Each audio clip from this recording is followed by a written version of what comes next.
থেকে আমরা সাহস নিয়ে সিদ্ধান্ত করেছিলাম যে না, সমাজতন্ত্রই ভবিষ্যৎ আমাদের এই সেই কর্তৃত্ব, খবরদারি বা ইংরেজিতে বলা হয় ডমিনেশন,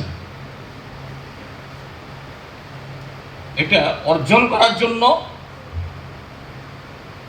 তাদের কৌশল কি, তাদের পথ কি?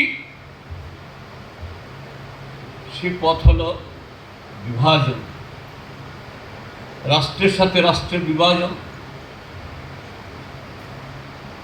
কোনো একটা দেশের ভেতরে একই দেশের জনগণের মধ্যে নানা ধর্ম, বর্ণ, ভাষা, সংস্কৃতির মানুষ আছে, তাদের মধ্যে বিভাজন। সেখানে কখনো ধর্মকে হাতিয়ার ব্যবহার করে, কখনো ভাষাকে ব্যবহার করে, কখনো সংস্কৃতিকে ব্যবহার করে, কখনো জাতপাতকে ব্যবহার করে।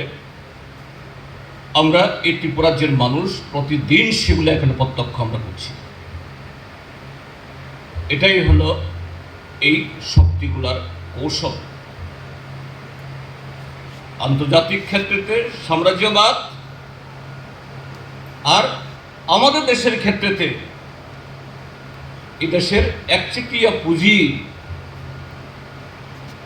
তাদের সাথে তাদের স্বার্থ, পারস্পরিক স্বার্থকে রক্ষা করে এখানে যে সমস্ত রাজনৈতিক দলগুলো আমাদের দেশের ক্ষমতায় বা রাজ্যের ক্ষমতায় আছে, তাদেরও কৌশল একটাই, এই বিভাজন।